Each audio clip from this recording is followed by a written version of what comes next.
I was making a basic comparison between the state of consciousness of a baby and that of a so-called mature adult, respectively what we would call undifferentiated and differentiated. The adult consciousness being highly selective, and the baby consciousness being very open and hardly selective at all, and therefore unable to distinguish what adults consider to be the important things, which have to do with the conventions and rules that the positive aspects, whether they be called good or pleasant or life-giving and so on, must prevail over the negative aspects.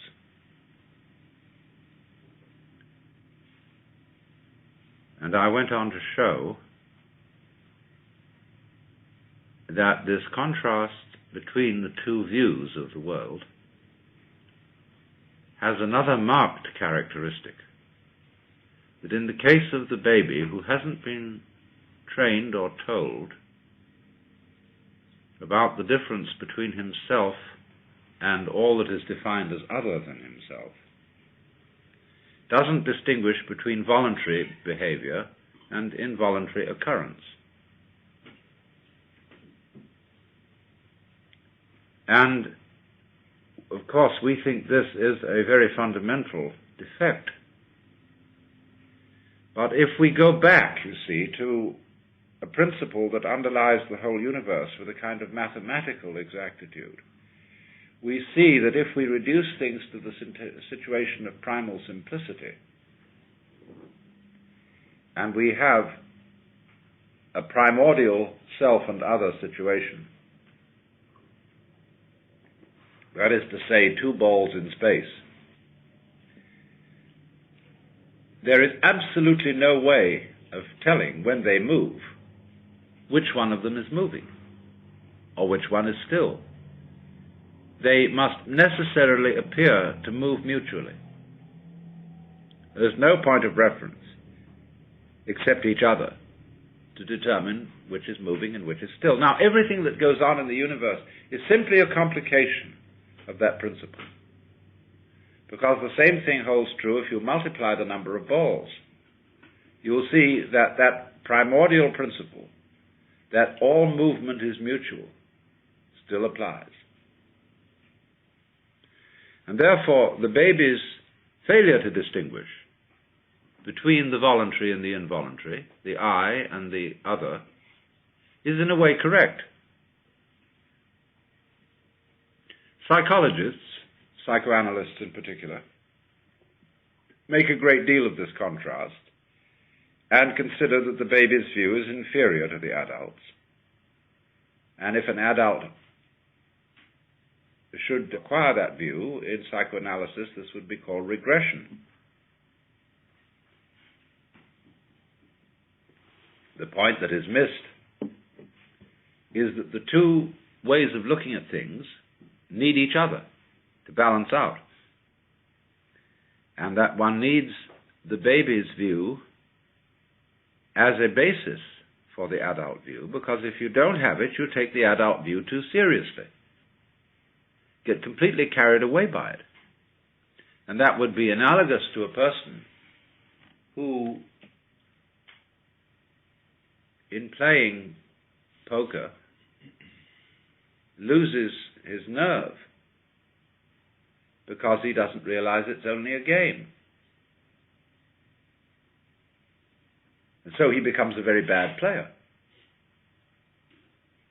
In exactly the same way, we in life are only playing a game. But because we didn't keep the baby view, we can't see it. So what we would call a Buddha view is one that knows both, and therefore is not taken in by the adult games although perfectly capable of playing them, but insofar as they are not regarded as finally and absolutely serious, he is not captivated by them.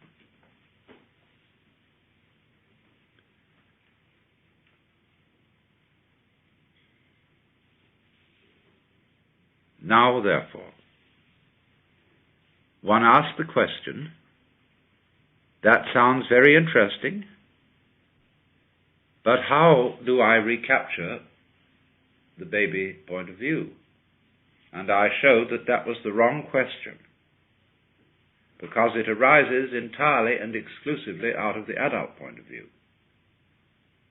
Because the adult point of view involves the fiction that I exist as an agent independently of everything else that's going on. And so ask, how can I do this? And the important thing is to realize that the feeling of there being this isolated I is part of the game, and it has no fundamental reality, except as a convention. And so long as that isn't clear, we're confused. I reiterated the point that when we ask, to whom must it become clear, or to whom is it not clear, that this too was all part of the illusion of the world that the adult presents to the child. So the only way in which the child's vision can come again is in the realization that the I can't do anything about it at all, and can't even do nothing about it. All possibilities of vision for what we call I myself are out. And this, and of course, is the same meaning that the Christian or the Islamic mystics would say, that the mystical experience is the gift of God, and there's nothing you can do to get it. That's a clumsy way, really, of saying the same thing. Because so long as you are trying or not trying, you are aggravating the sensation of the separate ego. Now, that in itself, you see, as I talk about it, presents a certain difficulty. Or one thinks it's difficult. There would be a second difficulty if we were to go on and say, it isn't only the illusion of the ego, but the whole valuation system that we put on the complexity of vibrations we call awareness of life. All the various valuations that are put on this by the social game are maya, that is to say, they are illusory, basically. Because it's only in play, as it were, that we say this is good and this is bad, this is advantageous, this is disadvantageous.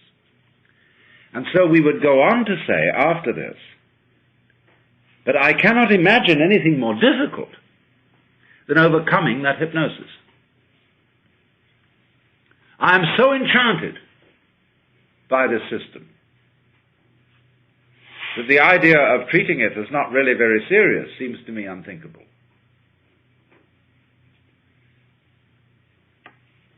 Of course, you have to think that. It's like a hypnotist working on somebody and saying, you are not going to remember any of this conversation after you come to. And so he's put the suggestion into you that you forget the whole thing. So in the same way, the suggestion has been put into all of us that these rules that we have learned are sacrosanct. And that they don't say, you will not be able to think otherwise. They say they are true. They are the truth. You see? And that is the same function as the hypnotic suggestion put into us ever since we were receptive children.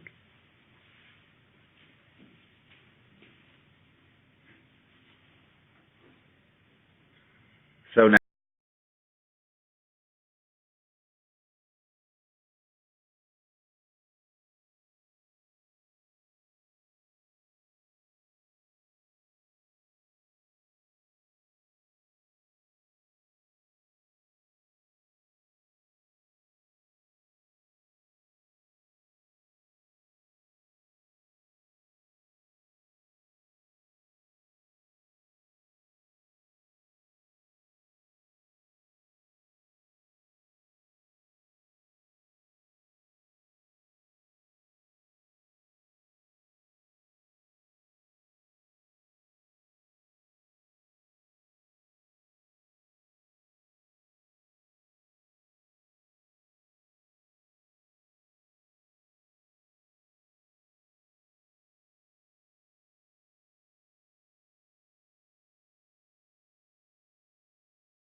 so we don't know until later. So in other words, the word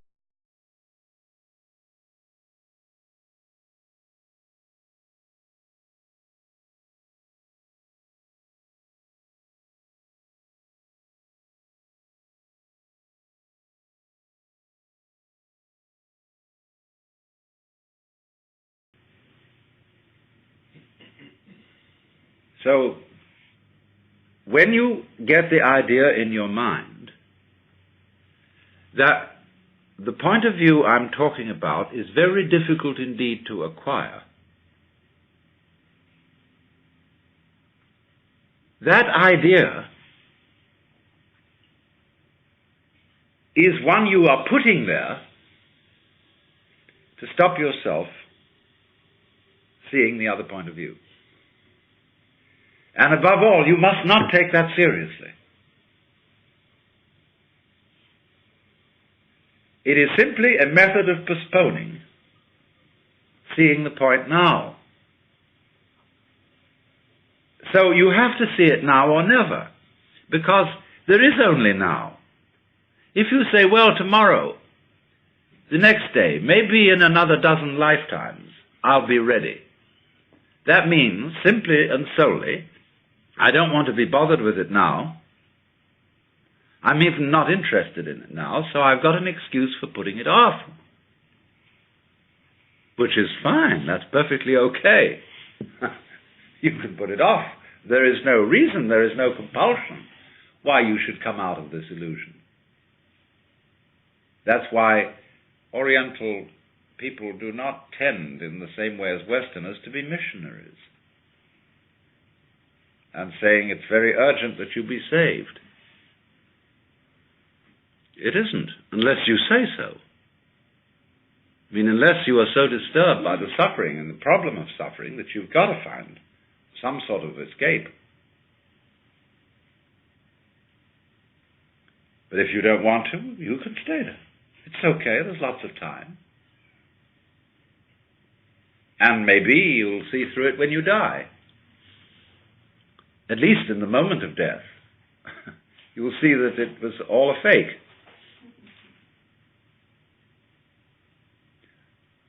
So, don't be scared about the idea of the difficulty of it.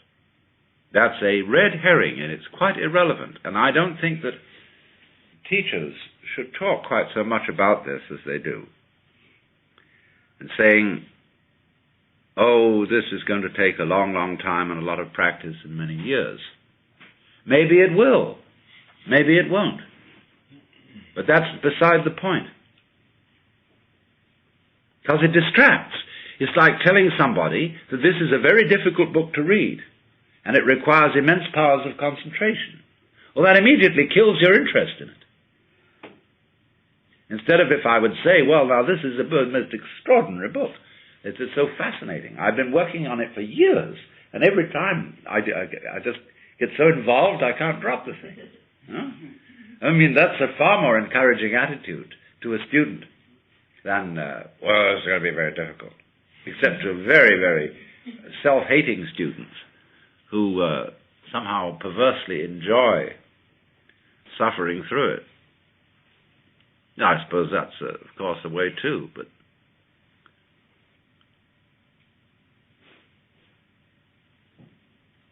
all right, now, if we can see the first part, which is that the ego is purely fictitious, that it is a symbol or image of oneself, plus a sensation of muscular strain occasioned by trying to make this symbol an effective agent to control emotion, to concentrate, to direct the nervous operations of the organism. Then immediately it is clear that what we have called ourselves, what we have thought of as ourselves, isn't able to do anything at all. There follows this kind of silence, in which there is nothing to do except watch what happens. But what is happening is watching itself. There is nobody apart from it watching it. And so we get into the state of meditation, or as I prefer to call it, contemplation. So then the next problem that arises is, well, what about all the other illusions? Although they are somehow integrated and centered upon the illusion of ego, nevertheless, the whole value system of what is important, what is not important, what is good, what is bad, what is pleasant, what is painful, has to be called in question. Not in order to destroy the whole value system, but in order to see it for what it is.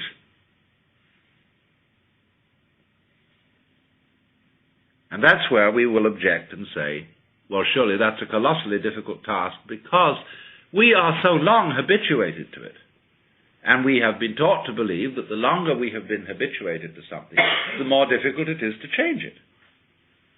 And that is true if you believe it. And if you don't, it isn't.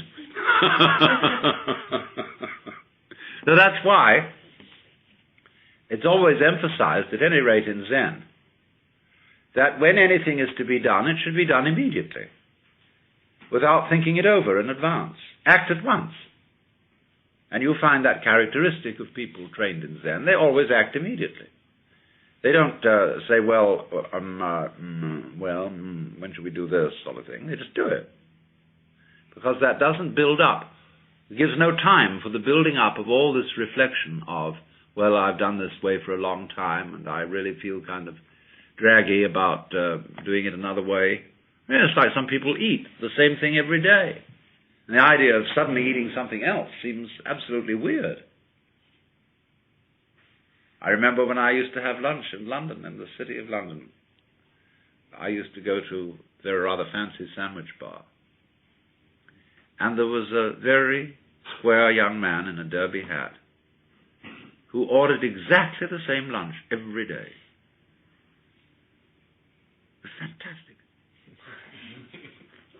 And so it came that the man who served the bar The moment he saw him coming in at the door, he had it there. And he would have had a real qualm if somebody had suggested that instead of having a beef sandwich, he should have a smoked salmon one.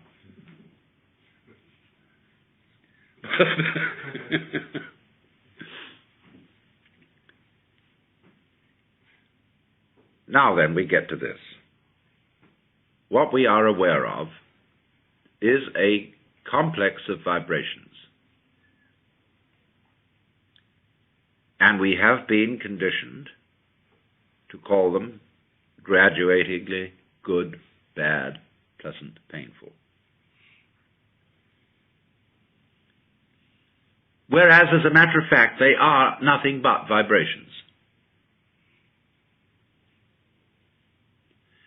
And if you look at any one of them by itself, you won't know where it is.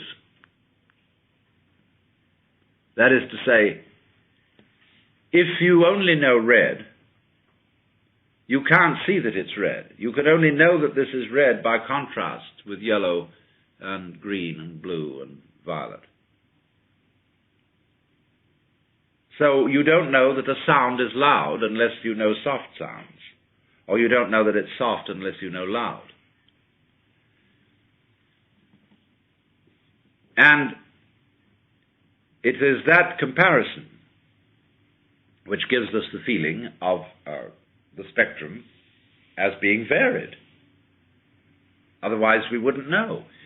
For example, when you watch television, you are actually seeing a single moving point moving over the screen. But it goes so fast that you see it in all these different places having different values of light. But let us supposing there was someone whose retina was not retentive in this way. He would look at the screen and see the moving point of light and say to human beings, I don't see what you see in this.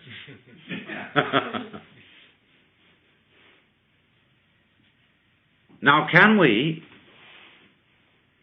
therefore, get back not only to the situation where we see that the ego is a mere construct, but also where we see that all the values we put on the vibrations are arbitrary, and that we get to a position where we see the vibrations simply as the vibrations. And we would say then, well, surely all this is nonsense, which is correct. The universe, is a kind of ba-doo-dee-da, ba-doo-dee-da, ba-doo-dee-da, ba-doo-dee-da, ba-doo-dee-da, going on in this fantastic way. This is why music can be used as a meditative technique. Because a lot of music is nonsense. It doesn't mean anything. But it can be very interesting. So can you get back again to recollecting from childhood your pleasure in events that from your present point of view you would call entirely meaningless? That you could listen to a sound like twanging metal and it goes boing, boing, boing, boing, and that's fascinating. Boing. It's just boing.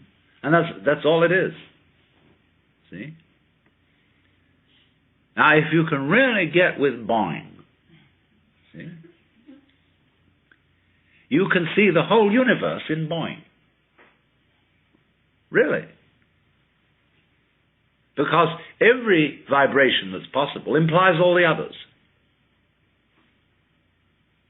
And so, likewise, with a candle flame, with a reflection, with grain in wood, anything can, from this child point of view, be completely fascinating. Not because it means anything, but just for what it is, that it is shaped so.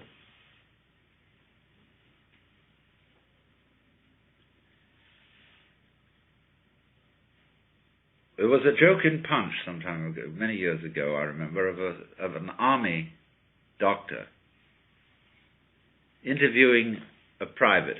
And the private says, "Every time I shake my leg like this, it hurts."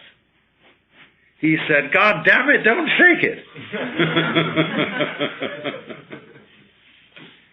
But you know, when one has something that hurts, there's a subtle temptation to keep worrying it.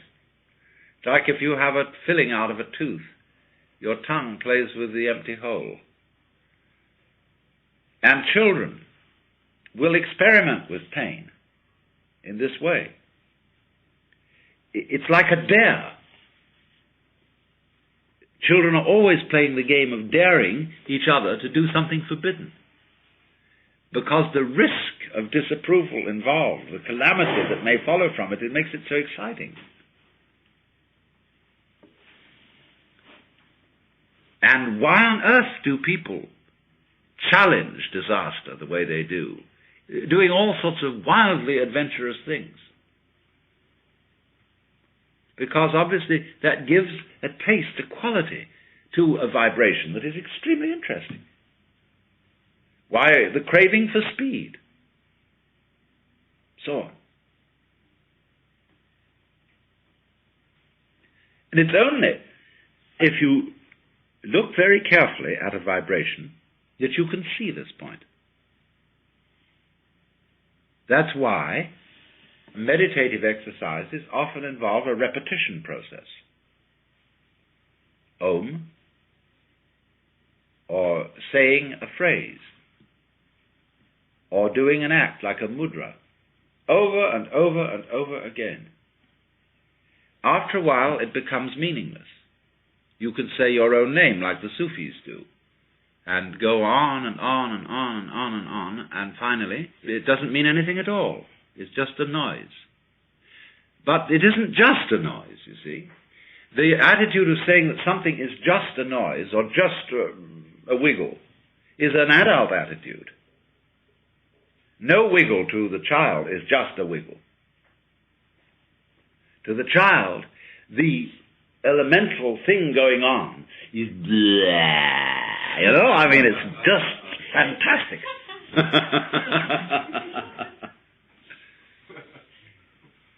Now, do you see why this is what mystics call ineffable? That is to say, you can't really talk about it. When I try to explain what I mean by digging a sound,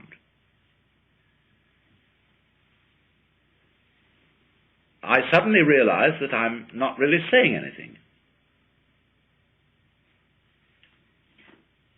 And yet there are states of consciousness in which you can listen to sound and realize that that is the whole point of being alive. Just to go with this particular energy manifestation that is happening right at this moment. To be it. The whole world is the energy playing at doing all this, you see, like a kaleidoscope, jazzing.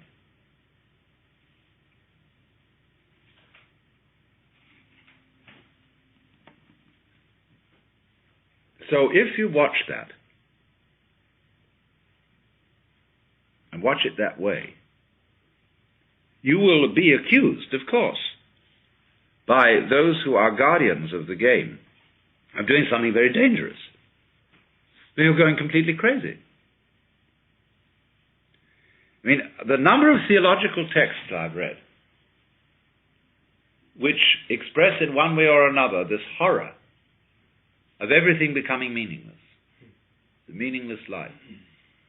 Tale told by an idiot, full of sound and fury, signifying nothing.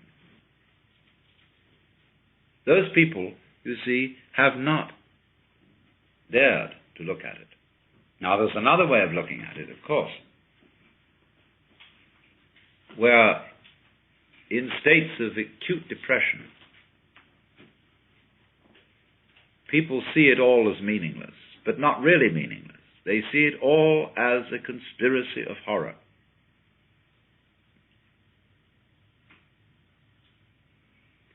Let's imagine that everything is mechanical.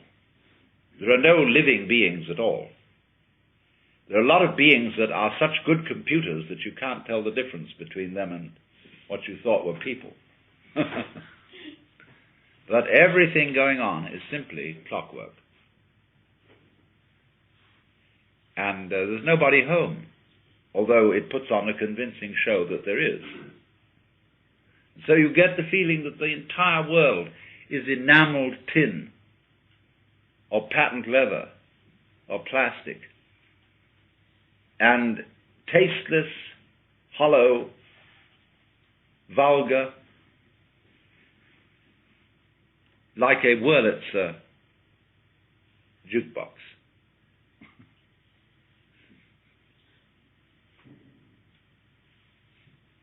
That's a very common feeling of people who get into acute depression. But you see, there is still here a valuation.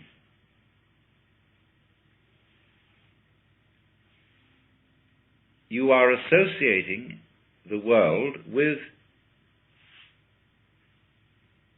the mechanical as distinct from the organic. And we have a tendency, you see, to put down the mechanical, because obviously a plastic flower doesn't have the scent, it doesn't have the soft feeling of a living flower. Oh, we'll perfume plastic flowers soon.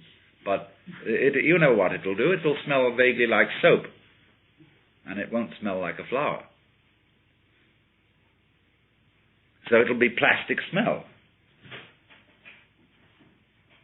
Now we know that, you see, and so we contrast it with the organic. In what we're doing now, we are getting to a feel of the world that is neither organic nor mechanical. Simply what it is. We don't know the contrast, just as we don't know the contrast voluntary, involuntary, we don't know the contrast organic, mechanical.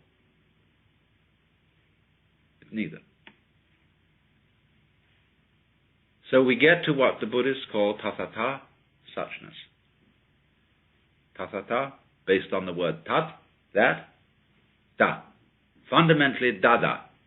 See? Da. That's what's going on. Well, now this is what happens, you see, in the meditative state.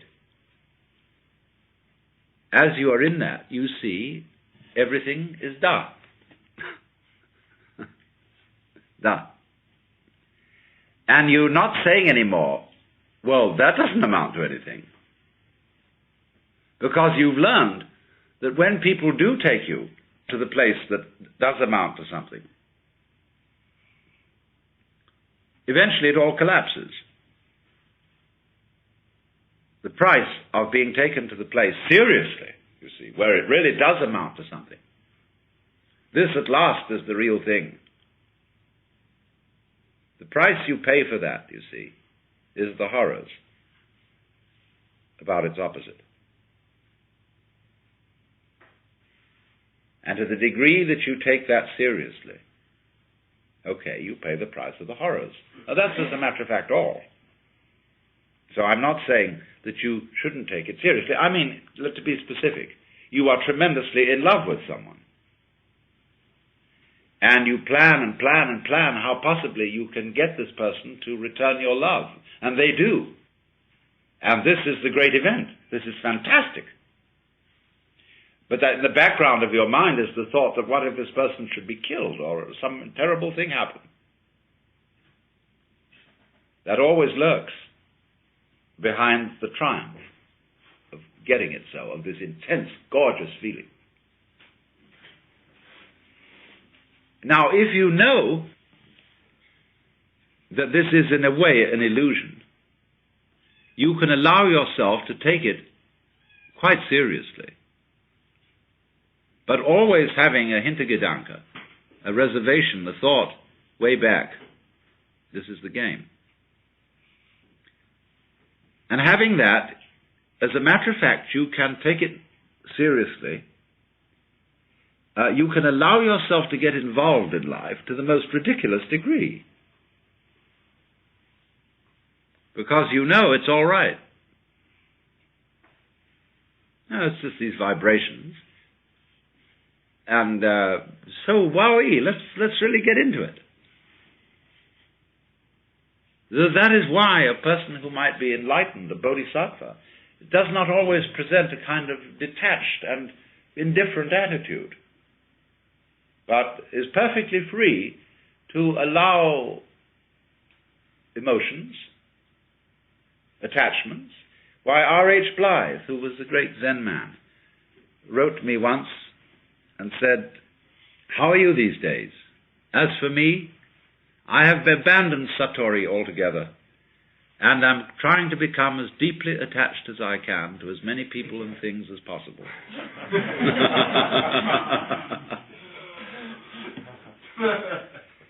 So what I'm pointing out to you is that this basic seeing that it's all da, provides a possibility for you to become involved in it much more incautiously than you normally are. To express feeling, to love, to throw yourself at the mercy of the goings-on completely, you see?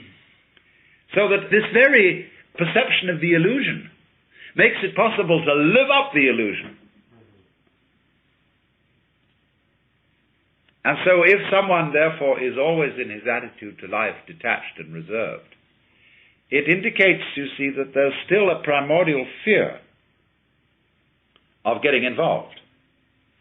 And I must say that, you see, I can't understand that very well. I don't understand when people expect that a so-called enlightened person should not need this, that, and the other. It might be beautiful surroundings, it might be the love of the opposite sex, it might be, I don't know what. Therefore, you shouldn't need that. Well, in other words, you should scrub everything down to basic. And the end of that is, let's scrub the planet. Let's get all this disease called life off it and have a nice clean rock. I believe in color. I believe in, if you're going to do anything in the way of the illusory dance, let's live it up. Let's really do it. And let's not take ourselves so damn seriously that we have to be scrubbed all the time of any kind of ornamentation or frivolity. Oh, hooray. But you see what all this is dependent on. All this is dependent upon being able to get back to the point where it's da. Now that's what comes in meditation. Now don't misunderstand me if I say practice in meditation. Don't be in a state of expectation working day after day to improve your meditation. Meditation doesn't like that. You just do it. But it is true that as time goes on, and you are in that state of silence, you will see this quality of the world. Now, the most difficult pains and problems to deal with are those that are monotonous, whereas you can see the possibility of a kind of ecstatic self-abandonment in a catastrophic agony.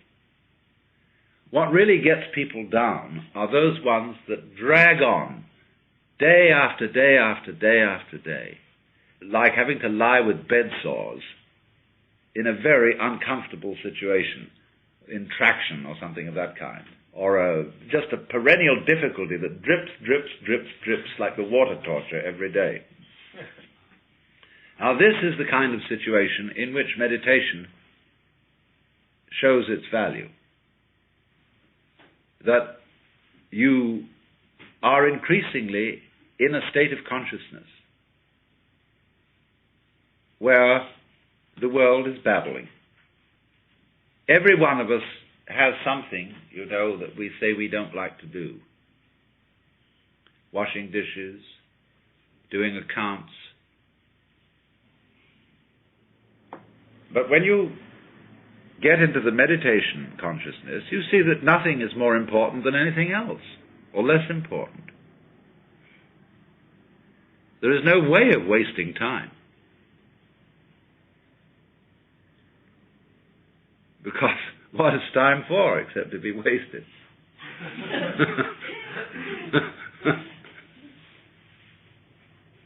And you would be, furthermore, you're accustomed now to sitting and doing nothing. I mean, meditation itself is the perfect waste of time.